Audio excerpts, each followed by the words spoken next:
Hey everyone, today we're going to talk a little bit about exotics, specifically alligator and crocodile leather. We're going to talk about how to buy it, the quality, and how to work with it. Let's get into it. So first things first, what's the difference between alligator and crocodile? In reality, they're very, very similar. Alligator is a little more common, especially in America because we have a lot of alligators here. Crocodile, not so common, so it can be a little more expensive. The big difference is in the scales. This is American alligator. You can see it has bigger, more even, and these are crocodile. You can see there's a little bit of irregularity in the scales here. But all in all, they're all very nice. The other option is to use something like caiman. Caiman is a smaller hide that's typically been considered like a starter crocodile. However, Buckle Guy now sells some caiman hides, and these are sourced from Argentina, and they really are beautiful. So they're smaller, they're a little less expensive, but the quality is pretty much identical to a grade 1 or grade 2 American alligator or crocodile. So the way you purchase an alligator hide, how it's graded, you have grades 1 through I think 5. Now a grade 1 is going to be pretty much flawless. You'll see a couple little holes where they were staked to stretch at the tannery, but otherwise this is a grade 1. That's a grade 1. You see absolutely no flaws. And now that also includes in the scales themselves. So for example, this is a grade 2-3 hide, and you'll see a little bit of marking. And that's just because this is a wild-caught animal, and you know, this is a belly. So it rolled around, but you'll also see we have one hole here, and maybe a little bit right here. And because these hides are so expensive and there's so little material on each hide, these are really taken seriously because this hole will prevent a whole piece from being taken from here. If you want your pattern of the scales to be symmetrical, you'll have to start here, which takes away a good 3 inches of the hide. And that's why this is downgraded to, I think this is a grade 3 hide actually. The way hides are normally priced is the grade and then the size. To get the size, we're going to go across the belly. So this is a belly cut. You can get back cuts, which you'll see are very scaly, and they have the risen scales like on the back of a crocodile. These are belly cuts, a little bit more desirable because they're a little bit easier to work with and they're just a little more refined looking. However, to get the size of your hide, you're going to measure in centimeters across the widest part of the belly. This is roughly a 37 centimeter hide. How much you'll pay will depend on the rarity of the actual tannage itself. So something like this Himalayan, because it's a little bit more of a rare tannage, the white and everything, this will be a little bit more expensive. And something like this, where you have kind of a wash color that you can't really get everywhere, that might be a little more expensive too if you can find it. Something like a blue or a brown, your basics are going to be a little less expensive. However, color really doesn't matter as much as grade and quality and size do. This is a grade 1 red, vintage red American alligator hide. It is 32 centimeters, and something like this is going to go for roughly $15 to $28, $29 per centimeter, and it really does vary that much. You can find people that will sell to you wholesale and they'll charge you $15, maybe even $12 per centimeter. So you would do 32 times 12, 32 times 10, about $350. You can also buy full retail, and 32 centimeters times, you know, it's $700. You just have to find a good source that's also reputable. Another thing to remember too is that these are all CITES monitored animals. American alligator and caiman are CITES Appendix 2.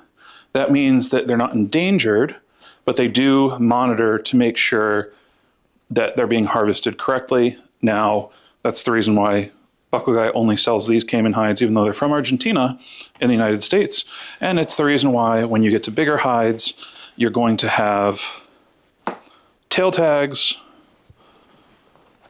tail tags,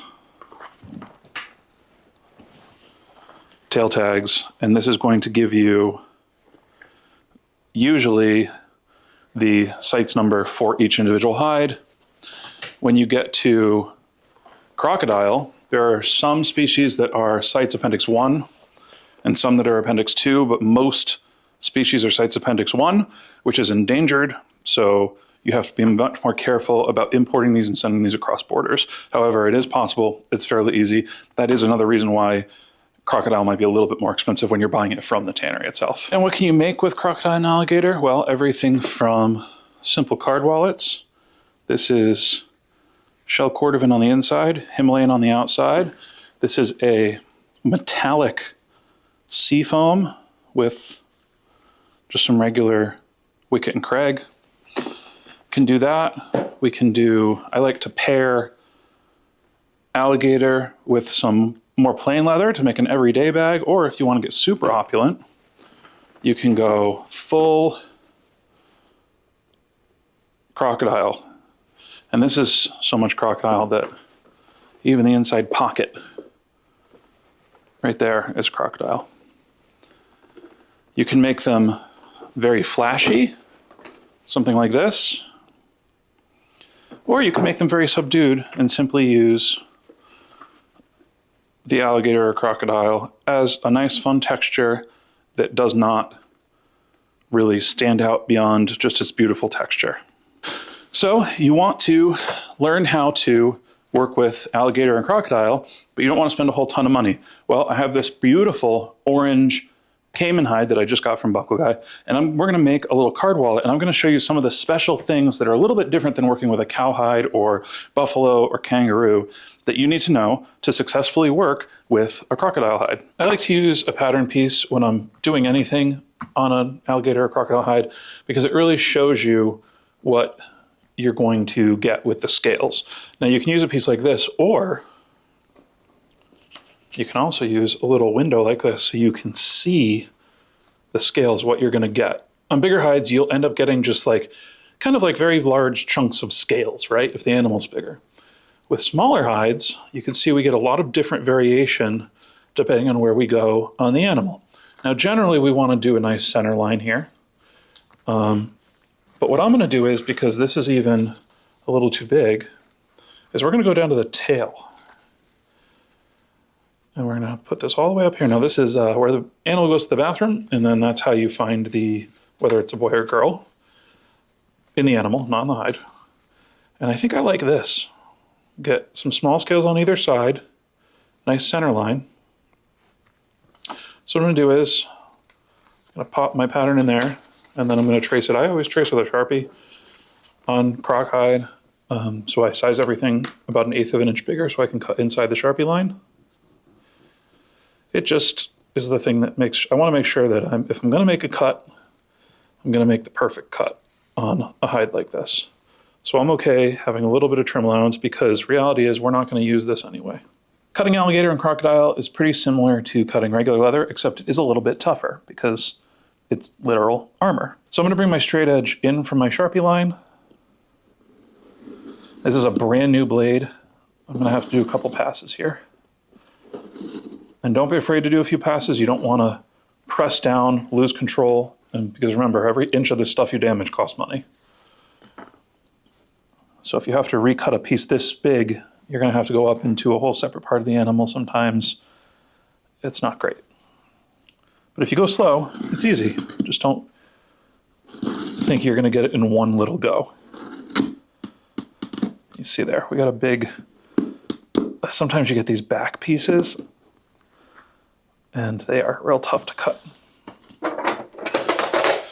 So first of all, how thick is that alligator hide? It's going to be upside down for you, but it's about 4 ounces, but this is very dependent on where, that's 3. It all depends on where in these scales you're measuring from. The one thing is you're probably going to always want to glue it to some sort of backing leather. You can see this is a little bit hairy. So what I'm going to do is I am going to skive down our edges a little bit with a very sharp skiving knife. And you see, I am oversized, so that's okay, because I always do that on alligator hides. I'm really not great at skiving them. That'll get trimmed off. So the thing about skiving crocodile and alligator, for me, is that it's super soft leather to skive through the flesh part, but then once you get to the scales, it's a really weird situation where you'll think you're skiving through, and every once in a while, of course, you see there, you are, but it's almost as hard as my granite block, honestly. So a lot of the times you'll feel like you're going too far, but it'll just bounce off and you won't cut through. So what I always suggest is, if you get a hide or skin, grab like little side pieces from here that you're not going to use. Practice skiving on those because it's totally different than skiving regular cow leather or deer, or really, you don't really skive snake because it goes so thin. Kangaroo, this is like literally using body armor because that's what it is. It's much different than a regular hide. So I'm only going to show you like the alligator and crocodile specific differences between this and using like cowhide. But with applying a liner like this, it is a little bit different. Some people, you can do this with cowhide too. I like to glue in a little bit of a curve to the back spine of the card holder so that it's already kind of folded when you start using it. Just because we're using actual scaly leather here, and the break-in time can be a little bit long if you just do it flat. Now here's how we're going to do this glue up. Here's our inner lining here, the nappa. Here is our caiman. I'm going to kind of make a fold there and know that that's my center. Now they make jigs for this. I just use tabletop. I'm going to stick down the first half here.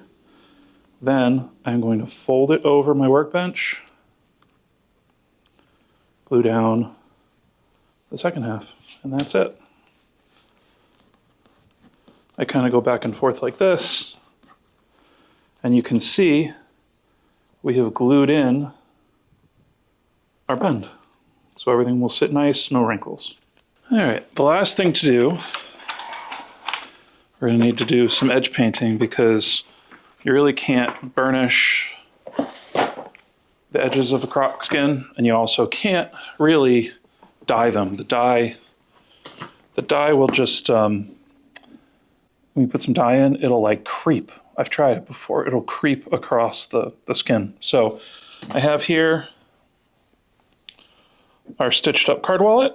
I used some of this orange thread from Dunmore. And we have orange Giardini. I've already done 2 coats of the dense base coat to fill things in. That's one thing on these edges. You want to use a filler because you'll notice even sanded flat, you'll have some nooks and crannies just from the texture of the scales. So I'm just going to go ahead and paint some edges here. And this is really the last little bit